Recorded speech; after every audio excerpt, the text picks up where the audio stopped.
Olá, amigos ouvintes da Rádio Divulgar.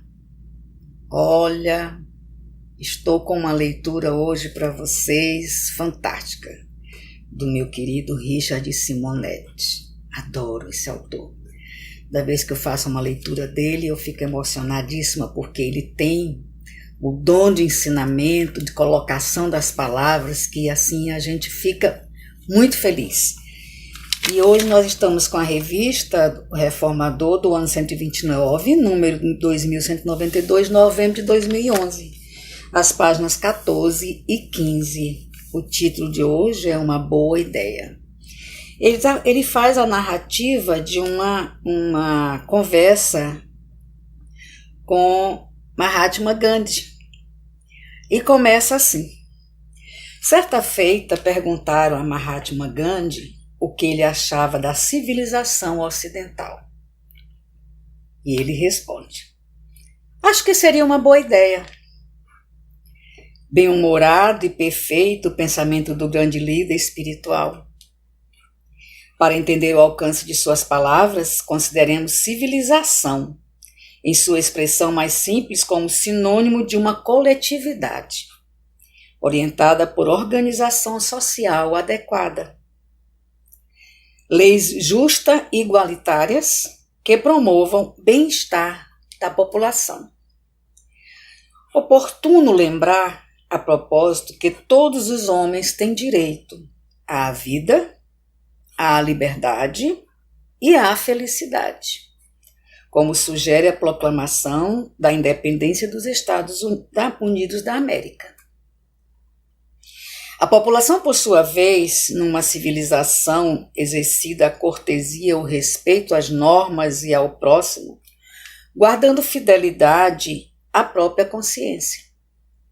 Dá para perceber por que Gandhi fala de uma boa ideia. Vamos ver o que é explicado nessa leitura, o que ele quis dizer com uma boa ideia. Dando a entender que não temos uma civilização em toda a sua abrangência, já que esses princípios estão longe de serem observados em qualquer país do Ocidente. E, na verdade, não são observados em plenitude em nenhum país desse mundo de expiação e provas, orientado pelo egoísmo. Infelizmente, o egoísmo ainda é uma grande trava no nosso crescimento espiritual. Eu já tive a oportunidade de fazer algumas leituras em onde nós colocamos esse sentimento como item, que é o egoísmo. O egoísmo ele é a porta larga, que nós chamamos. Ele é o inverso da bondade, do amor, da caridade, da benevolência. No egoísmo nós só olhamos para dentro de nós. Nós queremos mais e mais e mais, e só coisas materiais. Os nossos olhos crescem, brilham para o material. E esquecemos literalmente do espiritual. Ainda somos em grande maioria com esse sentimento. Infelizmente. E o tempo já não nos pede mais isso, né? Vamos lá. Na questão 793 do Livro dos Espíritos, interroga Kardec: por que sinais se pode reconhecer uma civilização? Por que sinais se pode reconhecer uma civilização completa? Reconhecê-la-eis pelo desenvolvimento moral. Crede que estáis muito adiantados, porque fizeste grandes descobertas e invenções maravilhosas. Porque vos alojais e vos vestis melhor do que os selvagens. Contudo, não tereis verdadeiramente o direito de dizer-vos civilizados. O direito de dizer-vos civilizados, senão quando houverdes banido da vossa sociedade os vícios que a desonram, e quando viverdes como irmãos, praticando a caridade cristã. Até então, sereis apenas povos esclarecidos que só percorreram a primeira fase da civilização. Perfeito. Temos os esclarecimentos necessários para compor uma civilização, mas entre o saber e o fazer interpõe-se o velho egoísmo. Velho egoísmo humano, que usa o saber em proveito próprio, comprometendo o fazer. Entendo que o trânsito para uma verdadeira civilização implica admitir o saber como indeclinável convocação para o fazer. O trânsito para uma verdadeira civilização implica admitir o saber como indeclinável convocação para o fazer. Gente, essa leitura é um aprendizado. Eu não consigo nem explicar para vocês. Vamos dando continuidade, vocês vão perceber o quanto essa colocação, essa explanação do Richard Simonetti com essa entrevista do Mahatma Gandhi nos traz um ensinamento tão como se a gente estivesse com o livro dos Espíritos nas mãos. Observem com cuidado. Dando continuidade. Entendo que o trânsito para uma verdadeira civilização implica admitir o saber como indeclinável convocação para o fazer. O problema está em definir bem o saber, porquanto muita gente pensa saber tudo e não sabe nada, enfeitando-se de cultura, aprendendo muito sobre os mais variados assuntos, mas permanecendo ignorante no assunto fundamental, a vida. Enquanto não entendermos o que é a vida, de onde viemos, por que estamos na Terra, para onde vamos, patinaremos em terrenos de saber. Patinaremos em termos de saber. Ou seja, andaremos muito lentamente dentro da área do saber. Estaremos apenas a incensar o egoísmo com a pretensão de que somos melhores do que o próximo, sem noção sequer de por que existimos.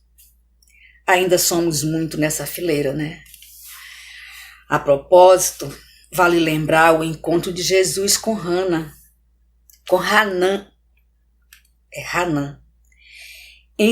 um sacerdote judeu no início do seu apostolato, descrito por Humberto de Campos no livro Boa Nova, um dos mais importantes psicografado por Chico Xavier. Galileu, que fazes na cidade? Passo por Jerusalém buscando a fundação do reino de Deus, exclamou o Cristo com modesta nobreza. Reino de Deus? Tornou o sacerdote com acentuada ironia. E que pensas tu venha a ser isso? E Jesus responde, esse reino é a obra divina no coração dos homens. Esclareceu Jesus com grande serenidade. Obra divina em tuas mãos? Revidou Hanan, eu acho que é esse nome, gente, me perdoe se eu estou pronunciando errado, com uma gargalhada de desprezo. E continuando as suas observações irônicas, perguntou, com que contas para levar avante essa difícil empresa? Quais são os teus seguidores e companheiros? Acaso terás conquistado o apoio de algum príncipe desconhecido e ilustre para auxiliar-te na execução dos teus planos? E Jesus responde, meus companheiros hão de chegar de todos os lugares. Respondeu o mestre com humildade. Não existe prova maior, não existe, como eu diria, sentimento mais forte em nenhum espírito como existiu em Jesus: a humildade. Quem dera que nós pudéssemos ter um terço, um canto de unha da humildade que Jesus tinha. Porque, infelizmente, a vaidade também ainda nos povoa. Muito. Eu confesso, eu sou muito vaidosa. Já fui muito mais. Mas ainda tenho um pouquinho de vaidade. Quem não tem, né? Ainda somos espíritos pequeninos, engatinhando, ainda para chegar à porta do jardim de infância. Eu costumo dizer isso. Ainda estamos chegando só até a porta do jardim de infância. Estamos no primeiro degrau da escadaria, né? Então a humildade é um sentimento do tamanho que Jesus sentiu, só ele mesmo. Não está muito longe de chegarmos até lá. E aí o sacerdote torna a comentar: sim, os ignorantes e os tolos estão em toda parte na terra. Certamente que este representará o material de tua edificação. Entretanto, propões-te realizar uma obra divina e já viste alguma estátua perfeita modelada em fragmentos de lama?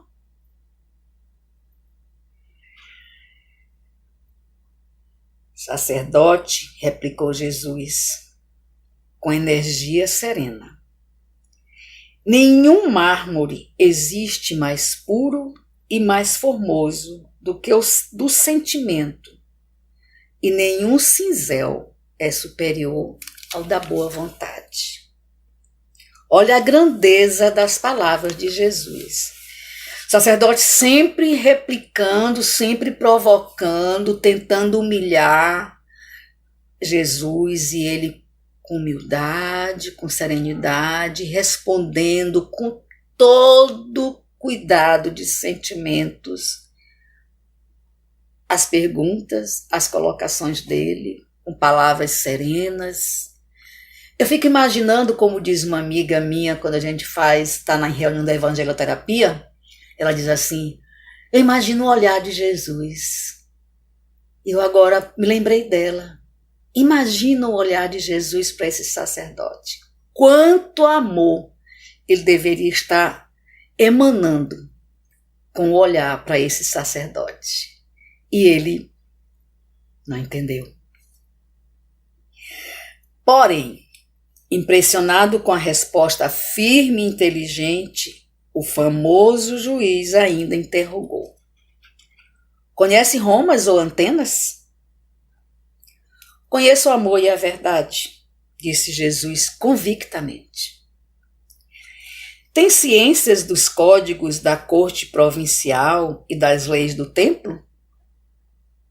Inquiriu Hanan inquieto. Sei qual é a vontade do meu Pai que está nos céus, respondeu o mestre brandamente. E vocês observam que toda essa leitura, toda essa entrevista, essa conversa que houve entre Jesus e o sacerdote o tempo inteiro tentou tirar Jesus do sério. E Jesus tranquilo, sereno, cheio de amor, respondeu com convicção e com clareza e com muita firmeza cada interrogação, cada alfinetada, como a gente fala aqui, sem sair do nível de espírito puro, espírito de amor que ele é. Vamos nos espelhar quando alguém chegar próximo da gente e começar a alfinetar. Vamos tentar vibrar. Por mais que a gente tenha razão, por mais que a gente seja o sabedor, mas vamos tentar vibrar um pouquinho mais elevado e tentar responder com calma, com tranquilidade, sem colocar a voz com agressividade. Às vezes eu percebo que o meu tom de voz, às vezes eu quero falar algo que eu não quero ofender, mas o meu tom de voz, ele às vezes machuca. Então precisamos trabalhar a nossa voz. Eu faço parte de um grupo de cantos, eu sou bem diversificada, eu sou bem curiosa, então eu busco fazer parte de alguns estudos que me tragam melhoria no meu trabalho. Como eu trabalho com a voz hoje aqui com vocês, eu estou fazendo parte de um grupo de canto, onde a gente aprende a trabalhar a voz. E eu tenho ouvido isso. Você precisa relaxar, por mais que você esteja alterado, por mais que você esteja cheio de razão, mas tente passar uma voz mansa, uma voz calma. Tem pessoas que a gente diz assim, ele usa a voz, ele abraça e por trás enfia a faca. Não é para fazer isso. Não é para abraçar e por trás enfiar uma faca, como a gente usa essa expressão muito aqui no plano terrestre. Mas é para abraçar, e abraçar realmente de verdade, né? Tentar melhorar o nosso tom de voz quando nós dirigirmos a um irmão, né? Por mais alterado que ele esteja, por mais cheio de razão que nós estejamos. Eu tenho trabalhado muito isso, porque eu reconheço que a minha voz, em alguns momentos, não transmite o que eu realmente quero passar. Aí eu já ouvi pessoas falar assim, Wanda, é o teu tom de voz.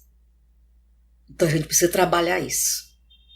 Aquela voz autoritária, né? Jesus tinha tudo para ter uma voz autoritária em cima do sacerdote, mas ele em nenhum momento ele usou da autoridade. E vamos fechar esse trecho.